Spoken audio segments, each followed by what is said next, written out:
Ayan po ang trabaho ni Tita Amy. Di pa po tapos sa kamay. Pero tapos na po ang body.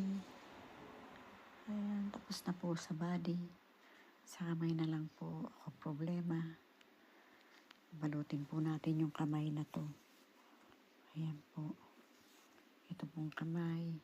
Ayan po yung loob ng pagka-lining ng ating bag. Yan.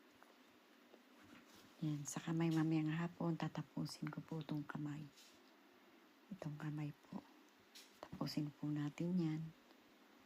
Yan mamayang hapon yung kamay. Nakakadalawa na po si Tita Amy sa order. Sa order po yan. Hi! May pumasok. Sino siya? Ayan, nag-aano si Tita Amy. Thank you.